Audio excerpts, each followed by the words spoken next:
Hello, everybody, and welcome back to the Kyle Wright 425 podcast. I am your host, Kyle Wright, and if this is your first time checking us out, we suggest that you guys go ahead and hit that subscribe button as well as that notification bell, as well as follow us on Spotify because we have both platforms taken care of. If you don't care about visuals, listen. If you care about visuals, watch. Or both, and like listen. I've always said. And listen, yeah. Hearies, viewies. YouTubies. All of them. YouTubies. Well, we don't call them. Spotify's. Yeah, we don't. Yeah. Spotify's. Yeah. Anything else? Anyways, we don't call you YouTubies anymore. No. Even though I think that one's way cooler. But viewies. That's what we call them. So if you're a viewie, thank you. Watchies. Especially the watchies. This is gonna get weird. So how was your day? How'd your day go? Everything go well? Yeah, it actually did. Yeah. Hopefully by this time, when this airs, I'll know if I've gotten a different job or not. So we'll see. Yeah. We'll definitely see. Be interesting to see how all that pans out. It's been building up for a minute, so just like going to that a little bit next step, if you will. So he's being a big boy. He's getting himself a different job. Yeah, we'll see. I'm like a proud dad right now.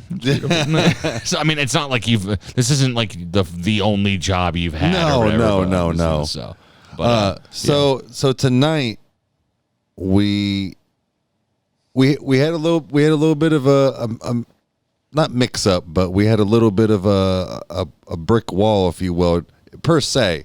We didn't know what we were gonna do as far as like a little bit of a list that we had, and it was down to two things: cartoons and comedians. And we did basically like pick one. I did a random, and we landed on comedians. And funnily enough, is that the only reason why I chose your right hand was because I followed the left hand rule for such a long time that I was like, no, I'm gonna go against the grain. I'm gonna do something different. You know what's fucked up is I kind of sort of knew that, and I was like, I'll bet you he picks right.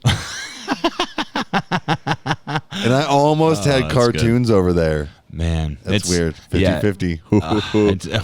That's the beauty of it, is that when it's 50-50, you more than likely can be right. So, it all works out. I think it was a comedian that once said that he made fun of some like person's dad or whatever whenever he was in middle school because this kid was picking on him, and he looked at him and he's like, shut up, your dad doesn't love you. He walked out on you when you were 5, and this kid started bawling, and he's like, dude, he was from the inner city, dude. He's like, I had a 50-50 of getting that right. Yeah, and he got it right. Yeah, so it worked out. Right. It worked out really well.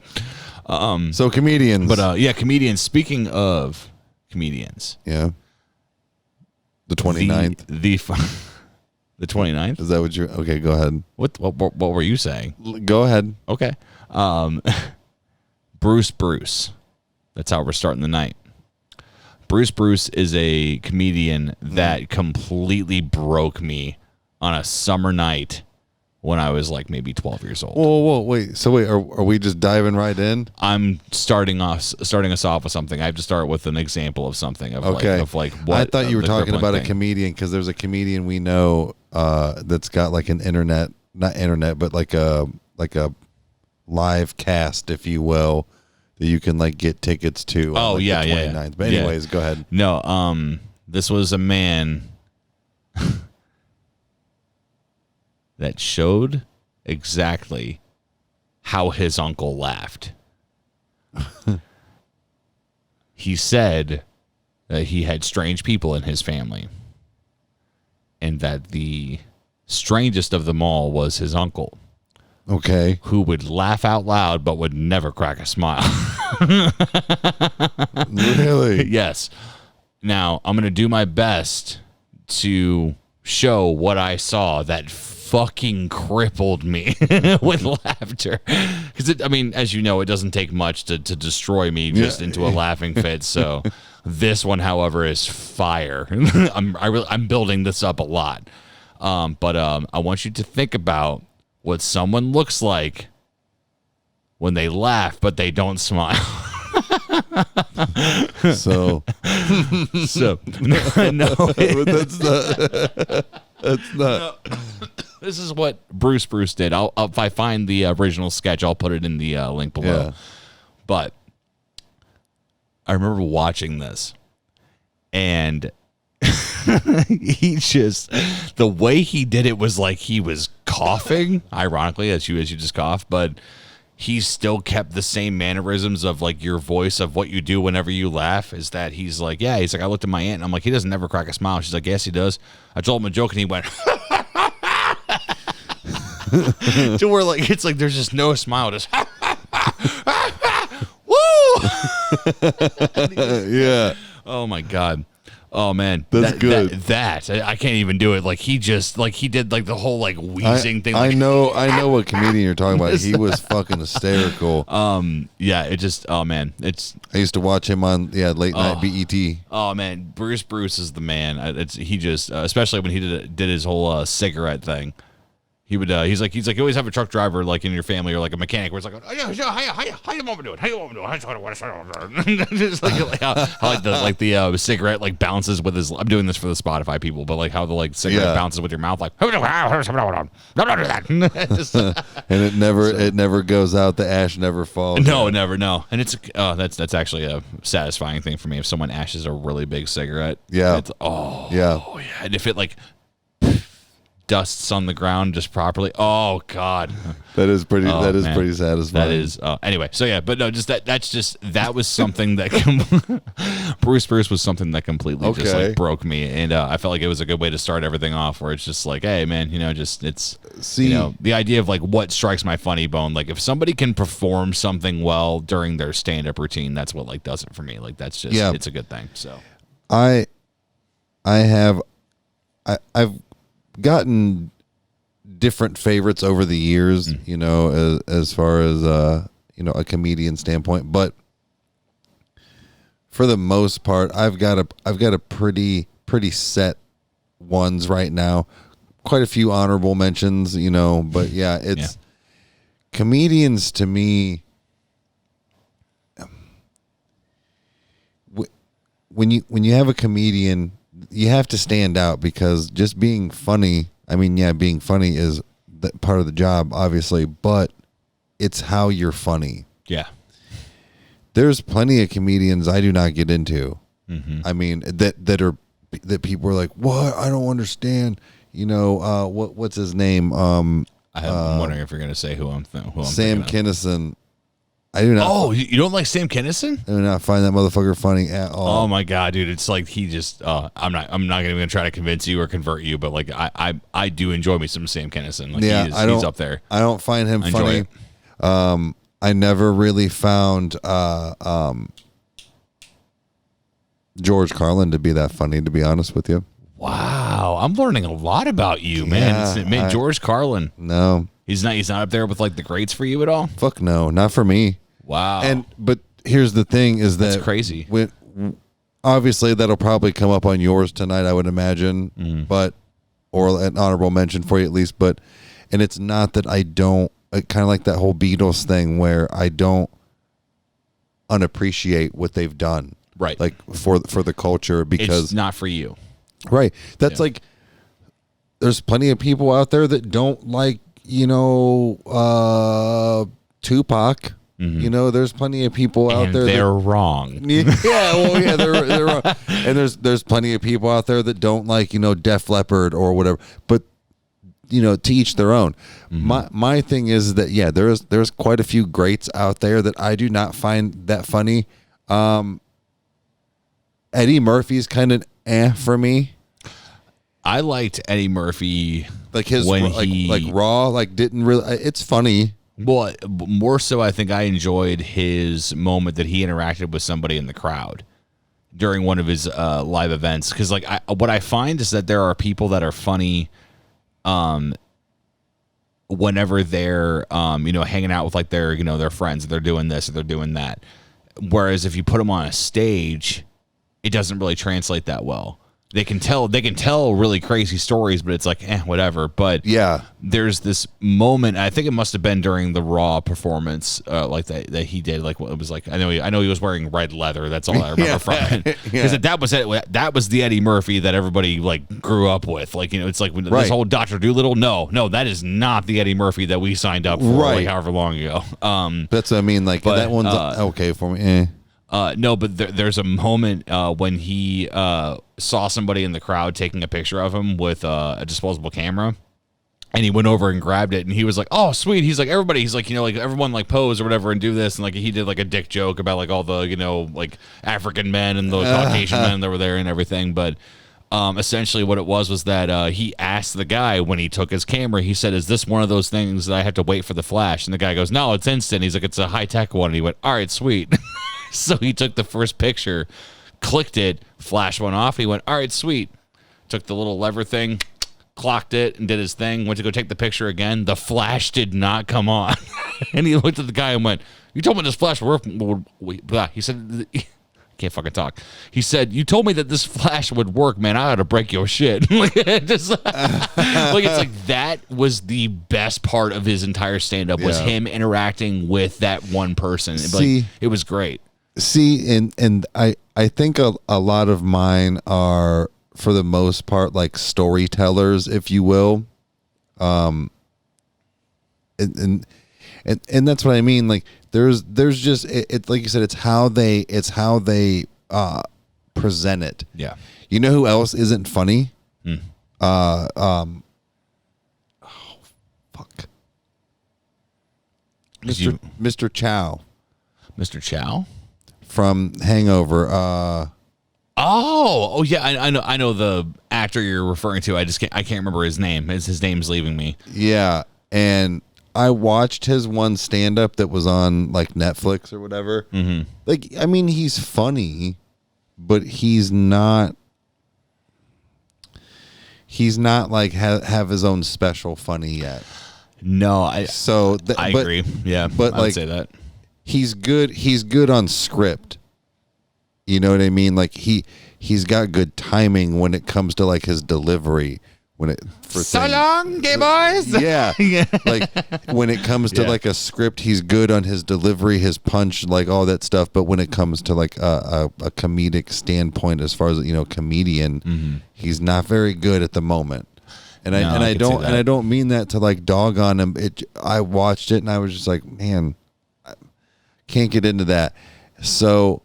I guess, do you want to just go through like our list of like people that we like or like? Yeah, it's one of those things where like we don't have to get super intense with all of them, but I mean something really I guess simple like to start us off is just I have always had a deep appreciation for Jeff Foxworthy.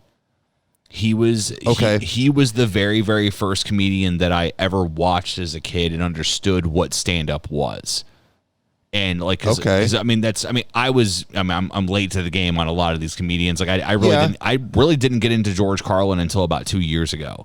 So like, as far as like really getting deep into like his like political ideas, which are very much I agree with, kind of not really taking like a more of a liberal stance, but like more taking the idea of like, I just don't trust our fucking government, like that kind of mentality, which I resonate a lot with. So like, that's why a lot of his stuff is funny to me. But Jeff Foxworthy to me was always a guy that he could make you laugh no matter what it was, whether it was his inflection with how he talked, which some of his stuff is kind of cringeworthy now, like now looking, it's like at the time I'm like, why did I think that was funny? But why do you say that? I look at it almost kind of like simple, funny things. Like the idea of like how he would say certain things of like like his high pitchedness and like the way that he would like scrunch his face and stuff. Like it may not be cringe like on a general level, but like there's a part of me that just like I'm like I'm kind of over it. Maybe I watched it too much or something. I don't know. See to me when you think of like a comedian, I don't go back and go, oh man, I don't like it now. Like if I've liked it, I've liked it. Mm-hmm.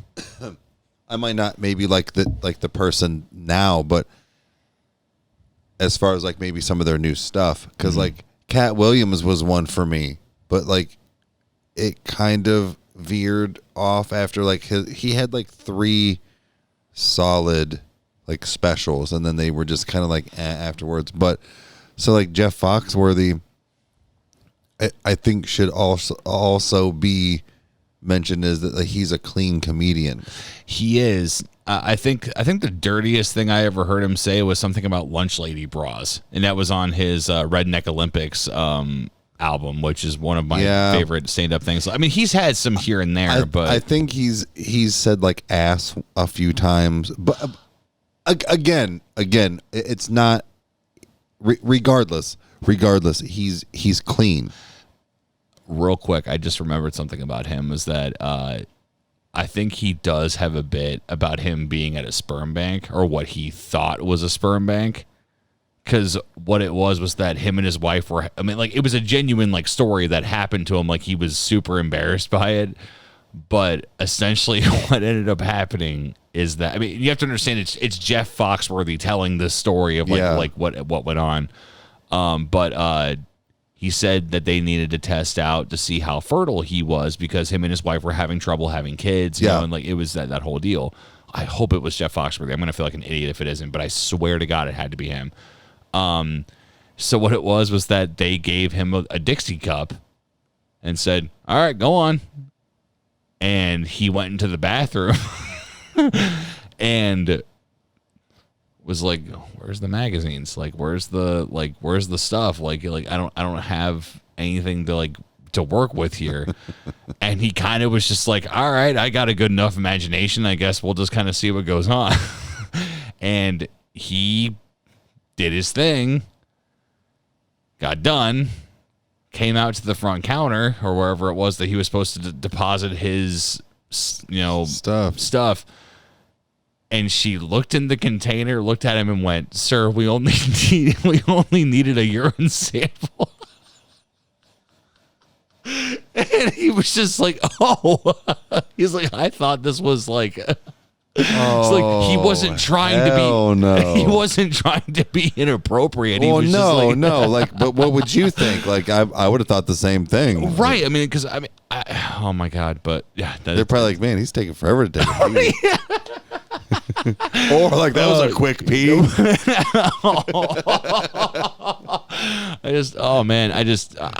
this has is really full, right? Did you eat pineapple? Anyway, no, but so I mean, Jeff Foxworthy from, like, I mean, I think I would be doing him injustice if I didn't talk about, like, you know, the idea of how he could take on the "you might be a redneck" thing, where it's like he could do it for as little and as long as he wanted, and it worked either way.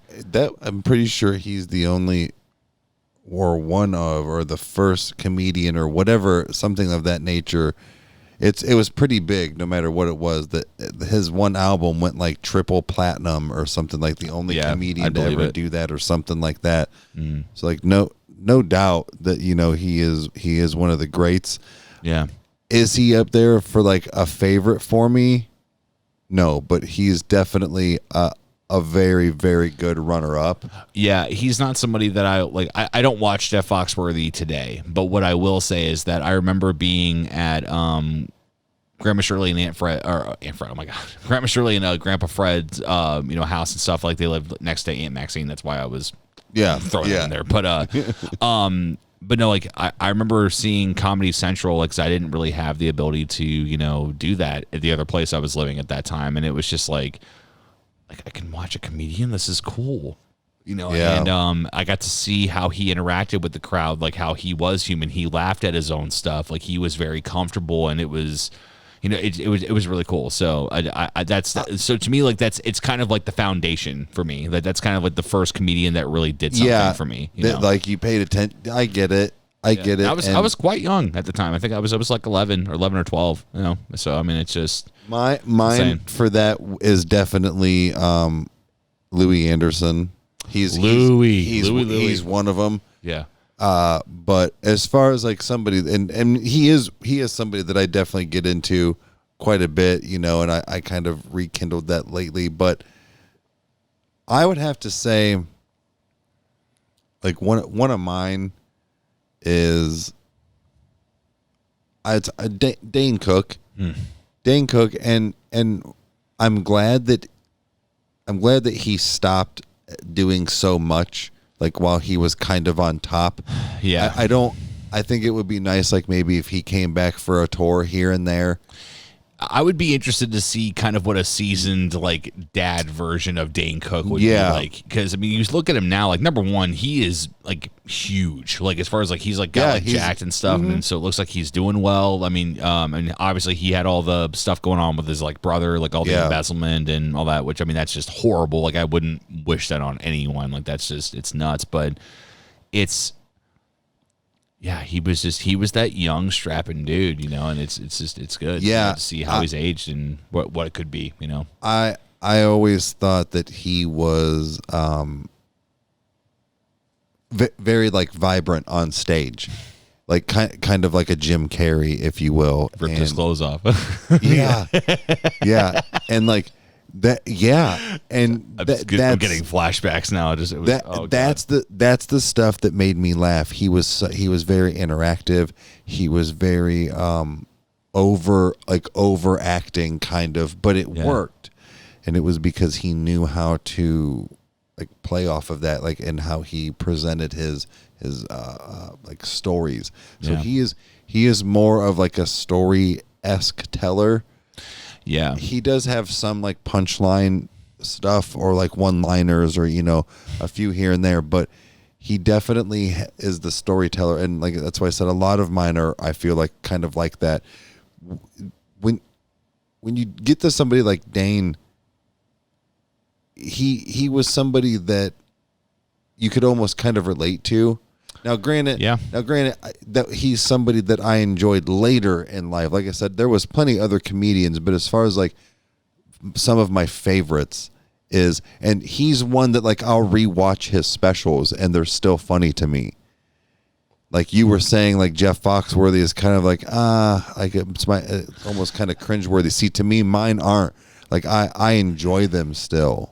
I think that the best way to compare it is a lot like looking at the 90s. You know, it's like the idea of like, you know, the 90s movies that came out and like, you know, the whole I don't know if this would technically be 90s, but it's kind of that idea of like CSI Miami, how Horatio always has like a line that ties in like, you know, with the plot or whatever, and then it kicks right into that, like to the intro, just like, well, I guess we could say it's a jackpot. So it's like that idea where like at one time that was super cool and that was like something that people dug, and it was, you know, so it's I kind of look at Jeff Foxworthy like that, where it's like he had his time as a comedian, he nailed it, he did good, but I think it was very much based in that, you know, decade or in that, you know, era. What do you think of Ron White? Because he's another one that I was gonna say, like, especially with that like group. Ron White, to me, has always, I mean, and I think anybody can agree with this, and I mean, personally, I'd say that you're wrong if you disagree, but it's the fact that Ron White is the black sheep.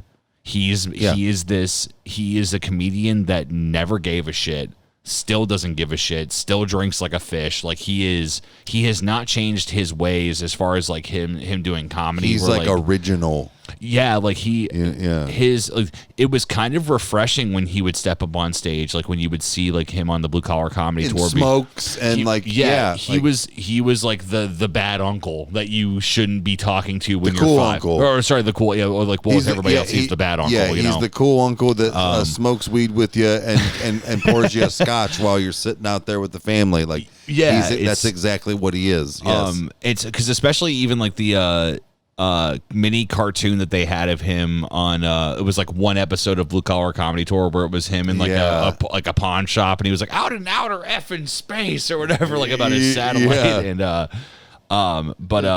it's just like, because like every time he would show up on Blue Collar Comedy or Blue Collar TV, which was a fantastic show, it should have stayed. Oh God, it was just, oh man, we should petition to get that back. I would be okay with owning that. That's actually something I would want to own on Blu-ray. So that'd be cool. So do you think? Clearly, it was a good idea, but do you think it was smart of them to be like, "Hey, Ron White is vulgar as shit, but if he agrees to clean up his act, you know, should we do this?"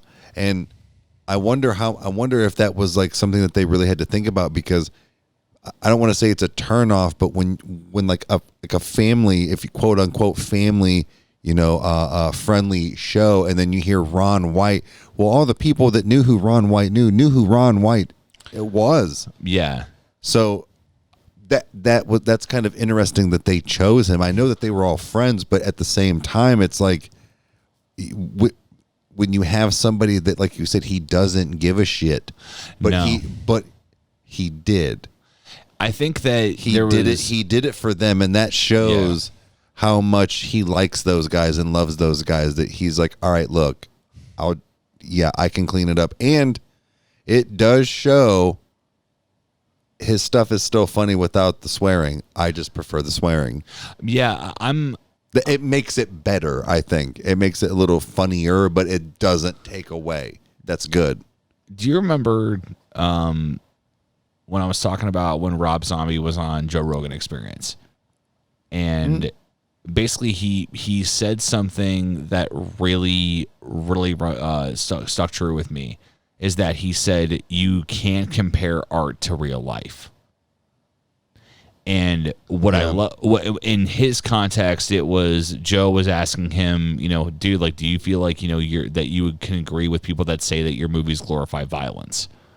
And Rob said, no. He's like, because it's not real. Right. He's like, I'm not making snuff films. He's like, this isn't real. Right. Basically what I'm getting at is that it's the idea that I am about any person expressing their artistic side in any way that it's manageable, or any way that it's done properly, or any way that it gets people's attention, to basically make them. Because it's, Ron did clean himself up at least a little bit, or a lot of it, depending on what he was doing. Because I've heard his sketches, with and without the other guys, and they are more vulgar without them. They are, but he doesn't say fuck constantly. No, But he's he, like you said, he doesn't censor himself on his tours. No, and there's a part of me that I like. For instance, I cannot stand Brian Regan. Like, I don't know who that is. he's a comedian that is ultra clean. Like, he is just loud and like he just does like intense stuff. Like, the only thing I ever loved from him was "It's a Cup of Dirt." That's like his like one of his things was that when he was in middle school or whatever, he had to do a science project and didn't know what to do, so he just went outside, got a cup, filled it with dirt, and then put it in his fucking display at the science fair. And they were like, "What is it?" He's like, "It's a cup of dirt." And they're like, pass? "Yeah."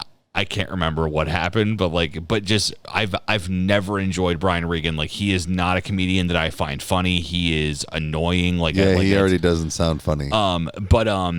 The thing is, though, is that I'm pretty sure he is a secular comedian, but he's a lot like a Jim Brewer. He does not swear. Like, that is not his thing that he does during. Jim Brewer, yeah. Another one. Jim Brewer is fantastic. He definitely is. Like,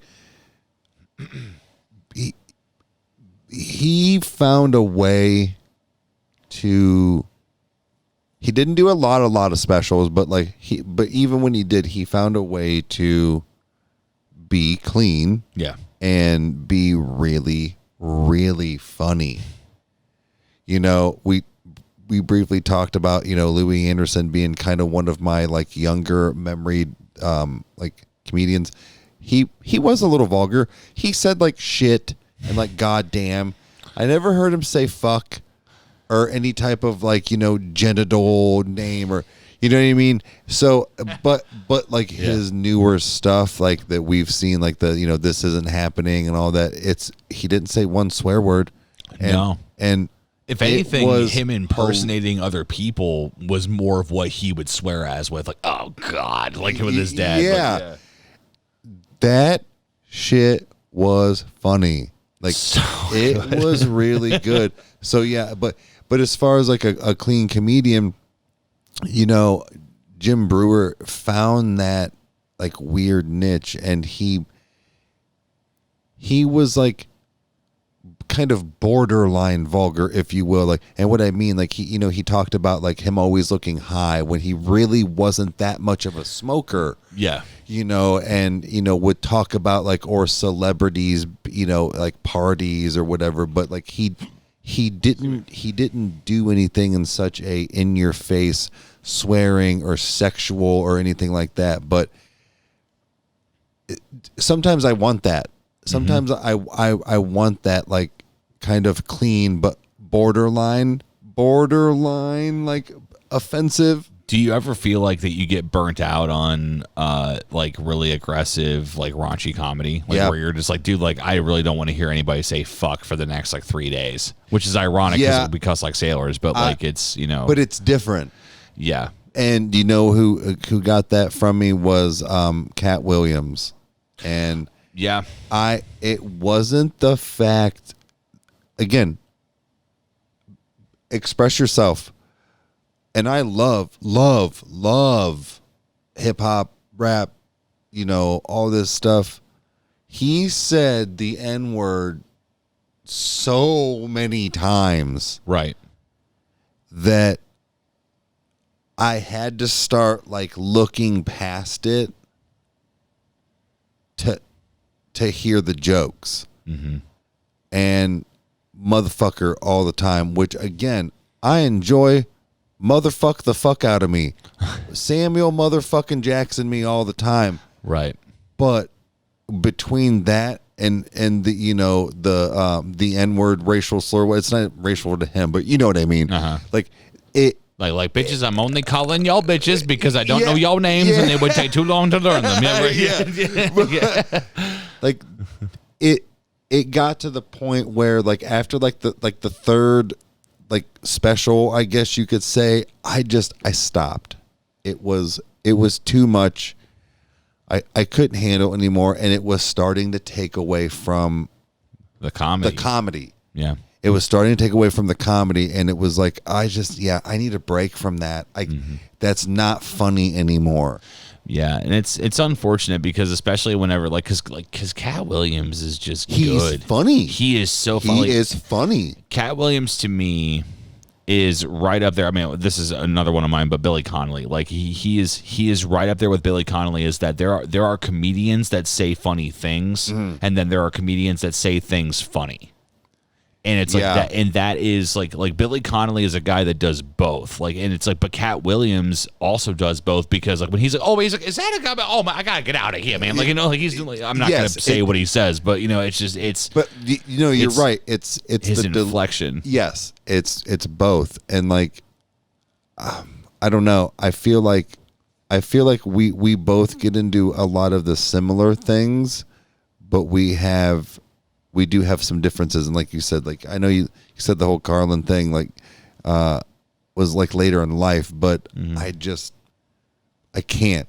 And is that somebody you were going to talk about tonight or no? Well, yeah. I mean, honestly, it's not just because you said that, but it is brief because George Carlin to me is a guy that changed everything when it came to comedy because he was an activist. He was a guy that believed in these things, but he found a way to be funny towards his audience to where it was relatable. Yeah. And it's like, I actually for a while did not like George Carlin because of how against religion he is, or was rather. It's it's the idea of that. It's like, dude, like I don't want to hear about how the God that I believe in doesn't exist and I'm an idiot for believing it. Like, it's like I just kind of got over it. When I realized that George Carlin actually had like material, like when he was talking about the things that you'll never see, he's like, you'll never see a fat Chinese guy with red hair. He's like, you'll never see a guy running full speed while taking a shit. Like it's actually, actually, that's a lie. You don't remember before it was called Jackass? It was called it was Party Boys or something like that. No, not Party Boys. Wow, one of the guys was named Party. Not SLC Punk, but it was CKY. CKY. Yeah. It's where the whole 96 Quite Bitter things came up, and it was in Tony Hawk Pro Skater. That's where I first heard it. So yeah, they gave Ryan no, it was Party Boy, I think.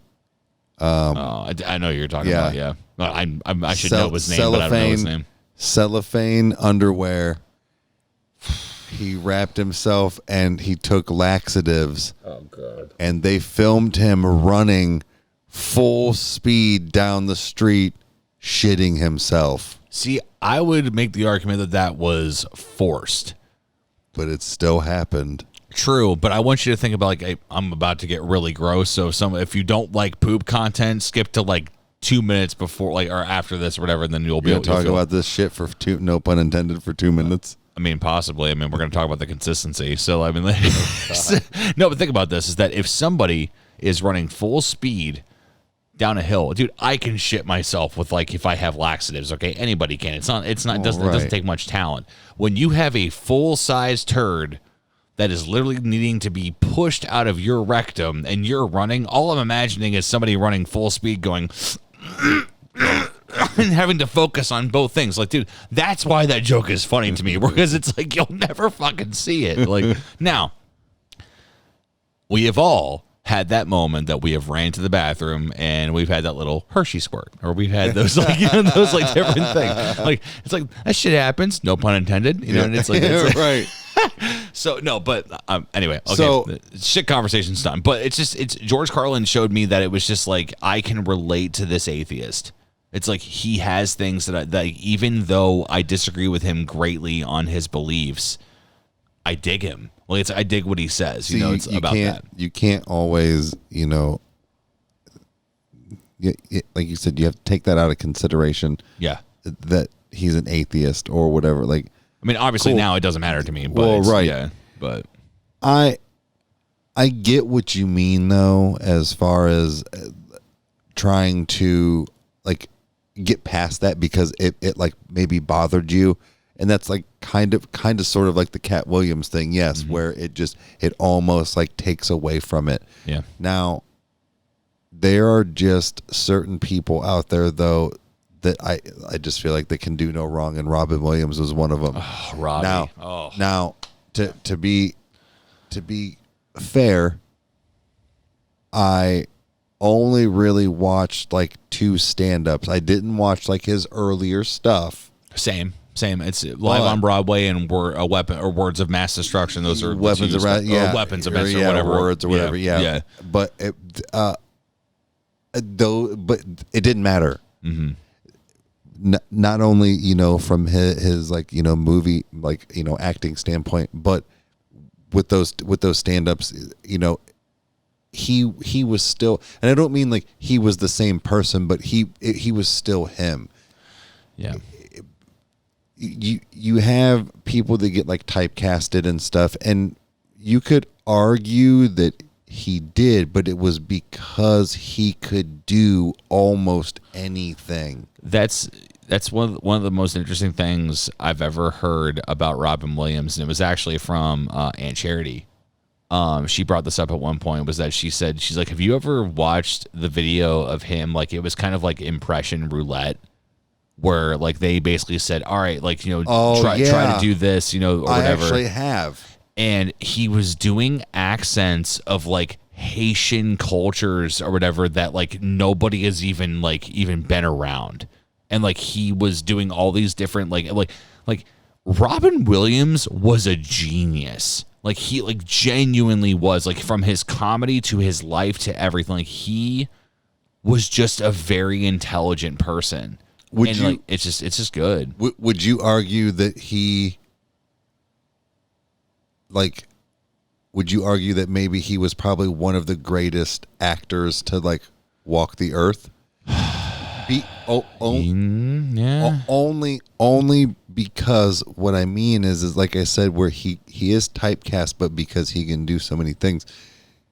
Yes, he's goofy all the time, but look at all of the movies that he's been, quote, goofy in. He also brings that like sorrow and sadness with him. Yeah.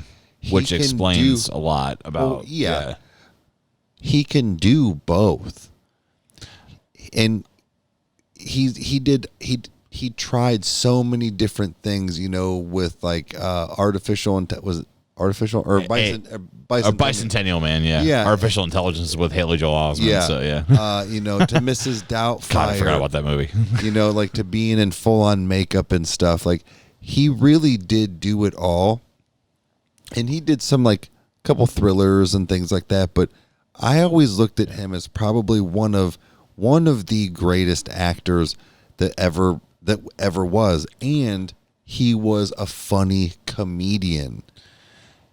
Yeah. He was vulgar. Mm-hmm. He was actually a little more vulgar than his movies were. He's kind of like a Bob Saget. Like you watch Bob Saget live and you're like, whoa, like you're the dad from Full House. Like, no, you're not. Like, it's like you said fuck 30 times and we've only been here 10 minutes. Like it's just, because think about it. Like with the exception of the Birdcage, I'm trying to think, what else did Robin Williams do that was even close to rated R?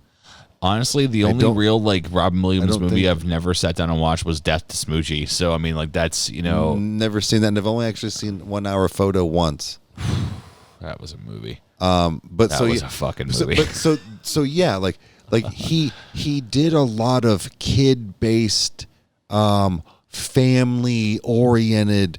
Like movies. like Flubber. Yeah, Flubber, yeah. Mrs. Doubtfire, like you know what I mean? Like Hook. Yeah. Right. Yeah. Peter Pan and Mrs. Doubtfire doesn't say fuck. No. But he did, and it was funny because it was, I know this sounds stupid, but it was tastefully done. He didn't overuse foul language or raunchiness. He was raunchy, gross, and foul when it needed to be.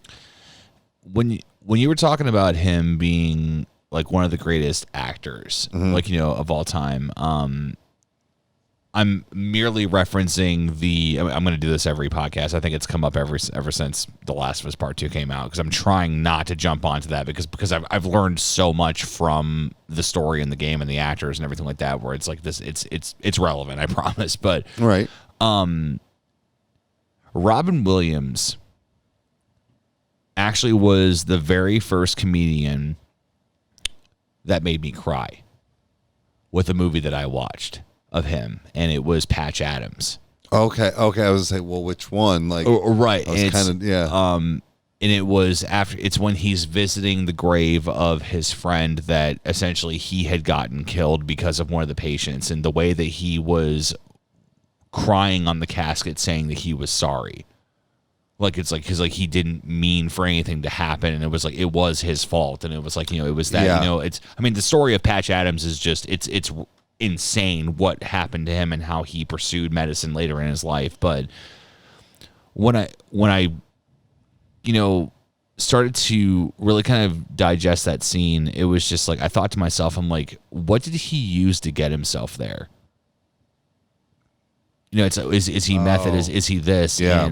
And what kind of like where my mind went was the direction that Neil Druckmann gave Troy Baker when Joel lost his daughter, was that he said, he's like, you're going to a full 10 at the very beginning of this. He said, what I'm not seeing out of you is what's happening right now. I can fix this. This isn't working. She's gone. Yeah. He's like you're like that process. And it's what I love about it is that when Patch, when he goes up to the casket, it's after everybody has gone, and he's just talking to her, and he's just like, he's kind of, there's this moment of that everything's okay, I'm just here to talk to a friend, and then she's not responding. Yeah. My friend's gone, and now it's my fault. My friend's not here. Yeah, there's that build. Yeah, I get what you mean, but that's what I mean with Robin. It's good. He could do all of these things. It was he didn't half-ass it. No, he genuinely was such a good actor. That's actually what really impressed me a lot of about Rainn Wilson playing Dwight from The Office, because he's right. He said actually Dwight was like more like mentally draining than probably any other character, because with the way I don't know how many of you guys out there like watch The Office or know you anything should about if you it, haven't. but the way it is with the way Dwight is Rain explained it in such a way that Dwight has such his quirks and all of these things about him that just because you've had to do a take 15 times, Dwight has to react like he's only ever heard it that first time. Yes. It has to be done a certain way. So he has to react. Like there's just ways that you have to make it funny and like to get the point across. And I know you could say that with like any character, but Dwight is so particular and by the book and like all of these things. That's a very taxing thing to put your body through, ironically. Yeah. Yeah. So for him to, when a scene is done over and over and over and over again, and he has to do no matter what response it is, it has to be like Rain has never heard that line before. And then react that way like Dwight. And that's where Robin Williams became such a great actor and went into his like comedy side, because there's plenty of other comedians out there that, again, they're shitty actors or they're not actors at all. Mm-hmm. One of my other ones is Chris Porter. Chris Porter is a newer comedian. Love Chris. And he needs to be on people's radar more. But again, he's not an actor. No. I only know his persona. Well, I guess you could say it because he's not really in that special Ugly and Angry. He's not really an asshole per se like that. No, and that's why I love that special so much, because he didn't smile the whole time. Like he was just bitching about things, and it was so damn good. It was good. And he does still do that with like his other with his other stand-ups and stuff, but it works for him. Well, because there's Screaming from the Cosmos, Ugly and Angry, A Man from Kansas, and then he's got another one. I forget. Lost and Alone, which is him in a cornfield just flicking off the camera. Yeah, but he's sarcastic. Yeah, that's what it is, and that's how I am. That comedy. That's what I'm saying is he does still tell stories, but his is more sarcasm. Yeah, and I don't know if he's one of yours as far as like without a doubt. Okay, Chris Porter is a guy that I can listen to over and over and over and over again. The first time I ever heard Chris Porter was it was when we were still living with Mom. We were living in the duplex, and you had your headphones in and you were listening to him. I had never even heard of Chris Porter, didn't know anything about him, and you were howling like with like cherry tomato, like red face, like laughing. And I remember looking at you going, "What is your problem? Like, what are you listening to?" And it was just that moment of, you just got to listen to it. And he's like, I cannot do this justice. You have to hear what he sounds like. Ever since Starbucks. He's been killing it ever since Starbucks. That was literally his opening line. Like, oh man, definitely. And so good. And that's the thing is that when you have comedians like that. Now, what are your thoughts and feelings on, like, obviously you like Bert Kreischer and stuff like. Oh yeah, I love Bert Kreischer because like, again, he's more of like that storyteller. Bert Kreischer to me is the party friend that I wish I had, and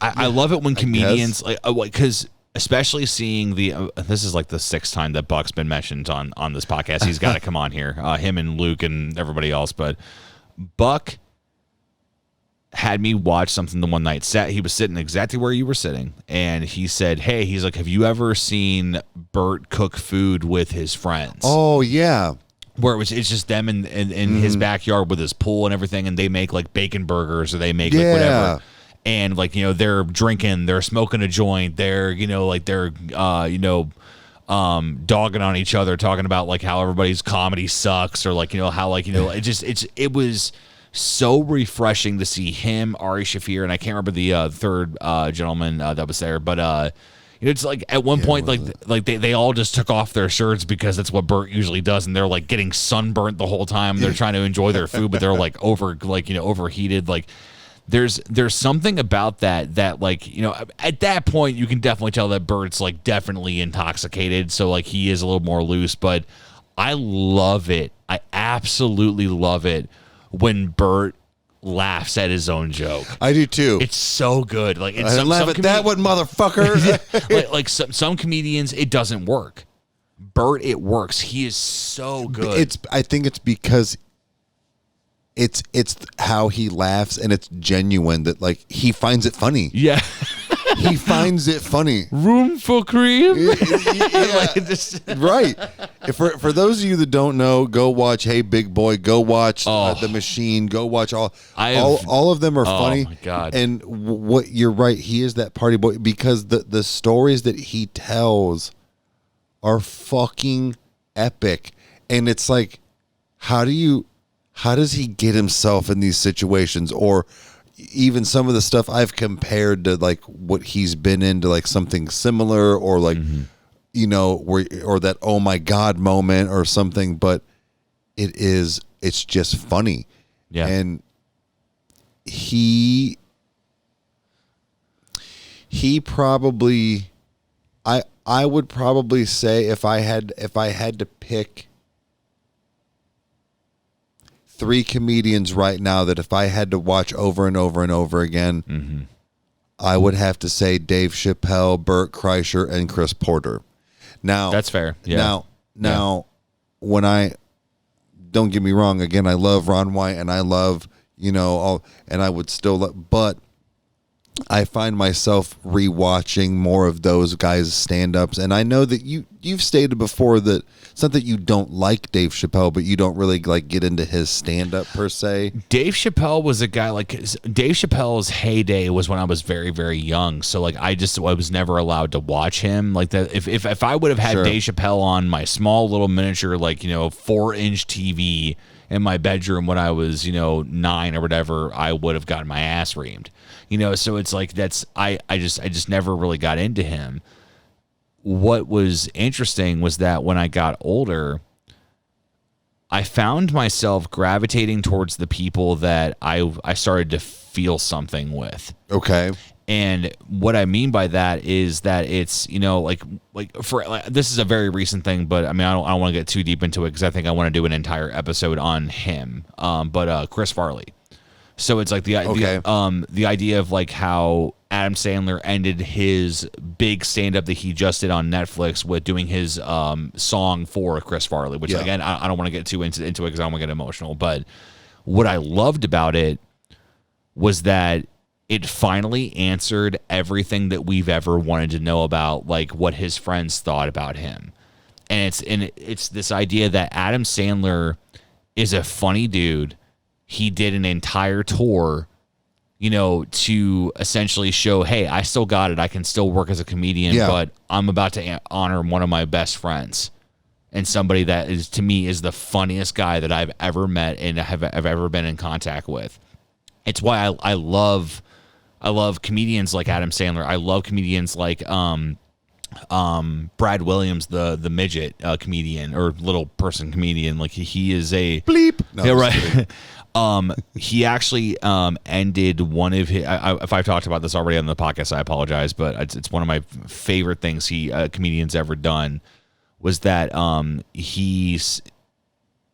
Brad Williams is this guy that he knows that life has dealt him a shitty card being a little person, as far as like, you know, the stuff that he had to deal with being made fun of and like, you know, all that stuff. And he said his dad was the person that kind of toughened his skin up when he was a kid. Like, he's like, look, people are going to make fun of you. He's like, you're a little fuck. He's like, now he's like, what are you going to say? You know, it's like he taught him like, look, he's like, I'm your dad. I love you. But he's like, you need to understand this is like when you get out into the real world, people are going to look down on you. No pun intended. Like they're going to you know, think that you're, you know, lesser than them. He's like, and you're not. You are above. You're above that. You are not that. And he ended his stand up. I'll never forget it. It was so cool. He said, it was kind of random. And he said that he's like, about 5 years ago or whatever it was, he said my dad started to not feel good and didn't know what the issue was. And he said he went into the the doctor. They checked him out. Turned out he had skin cancer on his face. Oh man. It was I don't know how severe it got as far as like the visual of it or whatever. But you see him now, like it looks like he has some skin grafts here and there, but still good looking dude. Like he's still he's still doing good. But he basically said he's like, as a family we had to come together and we had to figure out, okay, what are we going to do about this? And he said my dad went through different therapies. Like he went through chemo, he went through radiation, he went through this, and he's like, he's like that certain things didn't work. And he's like, this didn't work, and then we had to regroup again and go, okay, what are we gonna do? Like we went here, like this didn't work. And Brad, like he actually kind of started to break, and he's like, he said I had to watch the man that made me the man that I am today deteriorate and wither away to almost nothing. And he said, let me tell you something though. He said, my dad taught me everything that I know about being a man. And he said, my dad also taught me to never fear anything more than him. And he said, he's like, my friends know it. He said, my family knows it. My sister knows it. My best friend knows it. My best friends know it. And he says, and now cancer knows it because he beat that son of a bitch. Yeah. And it was just like, and it was just that moment. Like he had the entire crowd in it. Like he had shown like how vulnerable he was as like, as a kid. And just like, it was so good. And it's like, I didn't think I could watch a comedian make me emotional. And it was so well done. Like it wasn't forced. It was so good. Funny that you say that. It's funny. It's got its funny moments, briefly, but it's one of those where, regardless of these conspiracies that are out right now, or government, whatever, it could be anything, but the George Floyd thing, Chappelle has a stand-up, and it's where it was in his, I think, some of his property or something. I don't know, but it's called 846, and that's how long he had his knee on him. It was supposed to be something different, but something just struck Dave that night. And he just started going. And it was pretty serious, actually. Like, it was, like I said, it had its funny moments. But he did kind of that where he had the crowd in on it, and had you where even though it wasn't quote unquote funny, he had me. Yeah. Even though it was something that I can't necessarily directly relate to, I was still very interested in what he had to say, because when he's done previous stand-ups where he talked about political standpoints and how he views people and how he maybe votes or whatever, he made a lot of sense. Yeah. As far as like, he's like, I look at the person as a person, not if they're left or right wing or whatever, or, Democrat or, or what. He's like, I look at them as a person, and do I think that they are going to do good? And are they going to do this, and has nothing to do with his direct stand on it. And that was something that I always liked about him, was he was one of those people that was like, well, why can't we all just this? Why can't we all just basically? Yeah. And I don't know. He still has good things that he talks about that's funny, but he can also break it into like, make it sarcastic or something that's out new and maybe a sore subject. That's what I should say, and make it funny. But he also knows how to play with the crowd. And that was something that I really enjoyed watching him, where it was like I said, it wasn't his typical funniness, but a lot of his stand-ups had both. I feel like they had some serious spots in them, but they were always pretty funny. He's one of those people that makes fun of everybody, not just, black people and white people, or not just him and some of like nerds or something like that. He picks everybody out, and he's good at how he does it. But when it comes to political standpoints or political things or religion, I have to say, again, I don't really like him, but George Carlin and I think Dave Chappelle are the two best that get away with how they talk about that and reeling in the crowd on being serious at the same time. I think that probably I think my favorite thing above like what Brad Williams said was that it was George Carlin's bit about soft language. It was this idea that, as a society and as, just people, we have basically bullshitted ourselves with the terms that we use. Like he's like the idea that I won't have to die, I'll pass away. Like it's these things that you've done with it, and he made such a good point with that. I mean, and there's.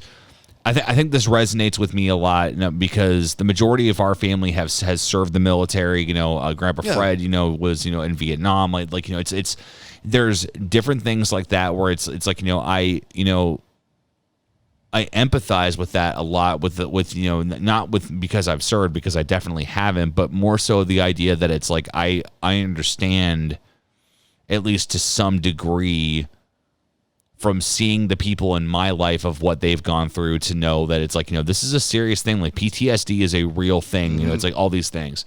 With that being said, his basically the long and short of it was that he said, he's like back in World War I, there was this idea that he's like when the nervous system snaps, basically when it snaps or is about to snap, it's from too much trauma of a human being experiencing something around them. That term was referred to as shell shock in the First World War. Simple, honest, direct to the point.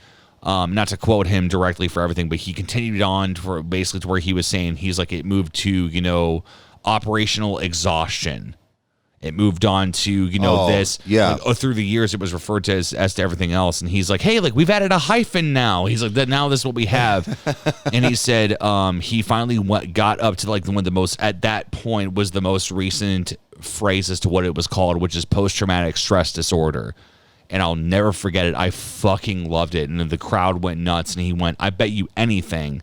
He's like, if we had actually kept referring to it as shell shock, some of those Vietnam vets would have gotten the attention that they needed at the time. It's like he had a very good way of like roping you in, because it is funny. Like he's like at some point in my life, toilet paper became known as bathroom tissue. He's like, I was not aware of this. He's like, no one asked me if I was okay with it. Like, he had a way of keeping you interested, and it was this idea of like, you're absolutely right. Like, this is stupid. Why do we censor ourselves? Like, why do we do this? And then it's like, look at the cost of what this has done. I love it when not even comedians, when human beings can do that.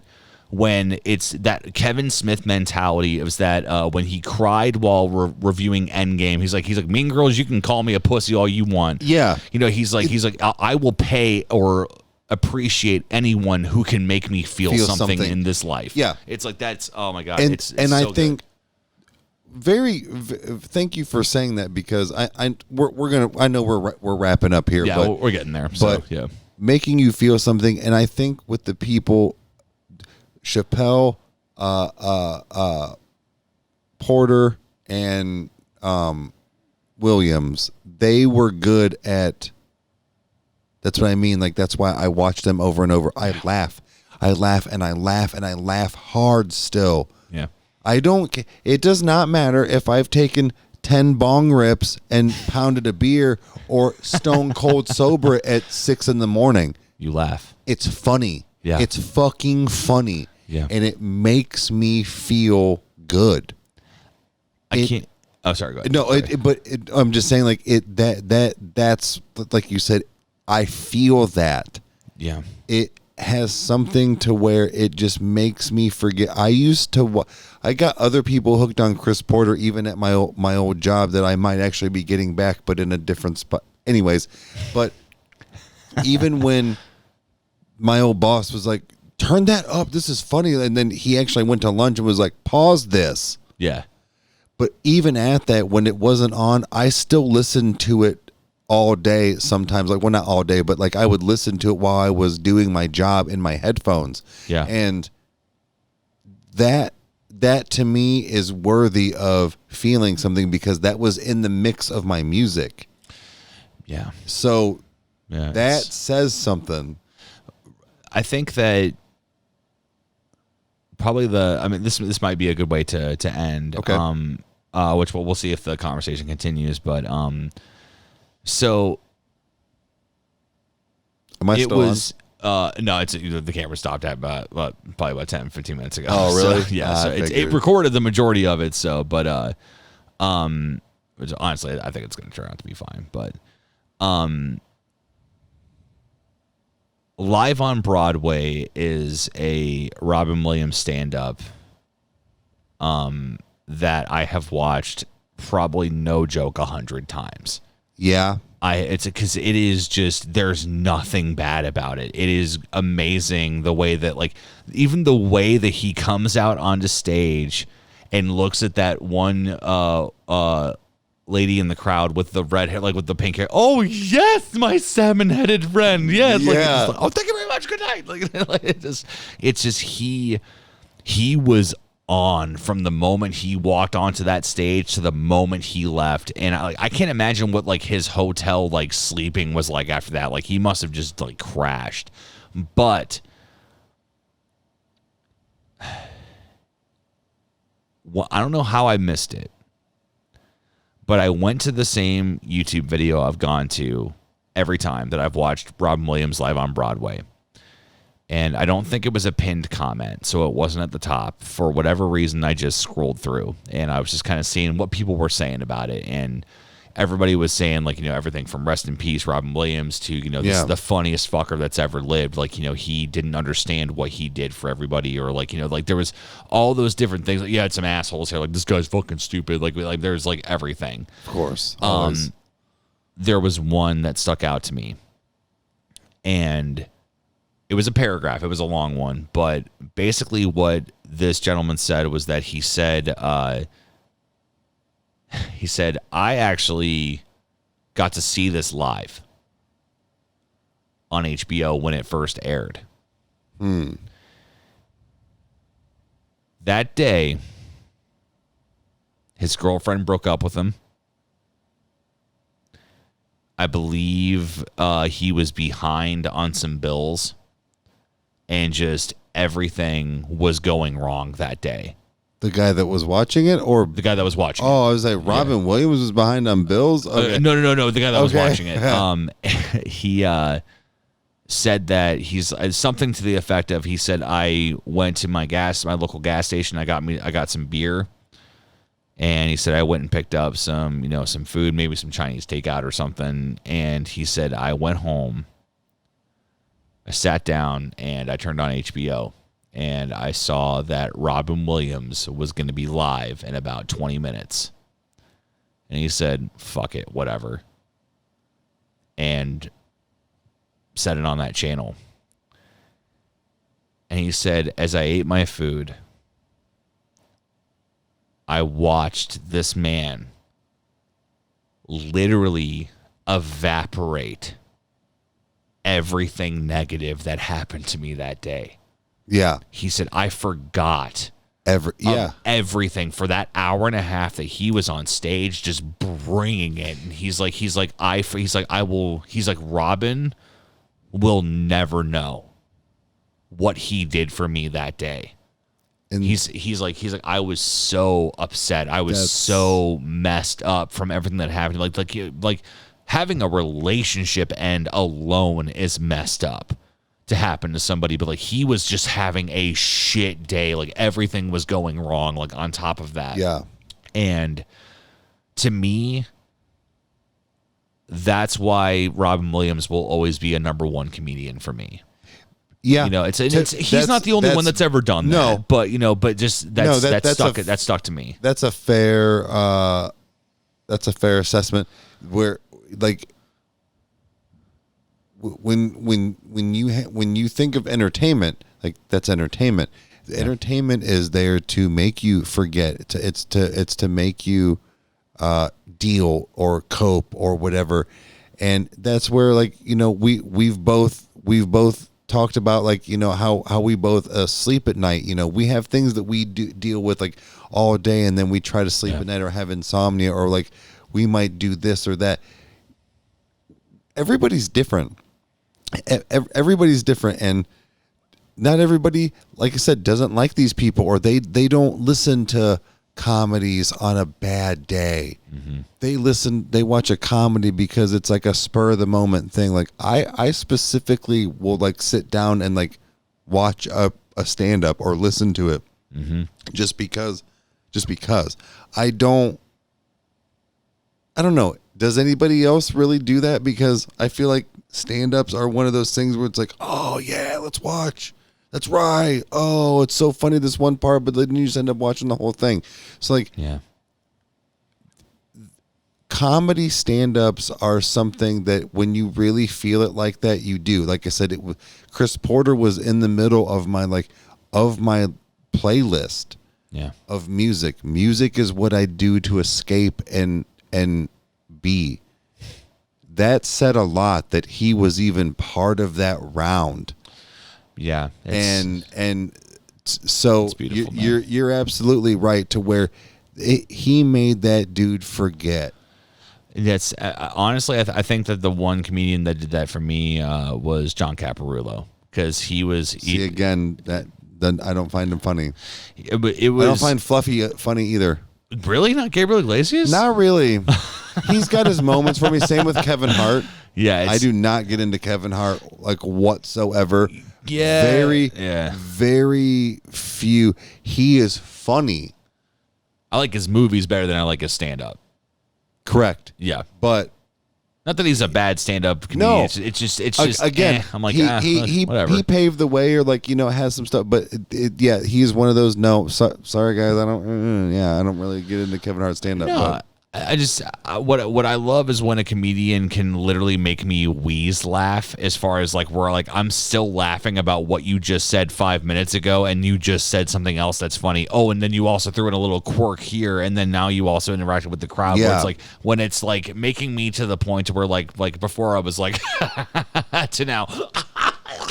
Just like I can't keep up. You know, it's just that to me, Caparulo did that to me, and it's because it's just mainly the idea of like his inflection of how he says things. But I don't know. It's nuts.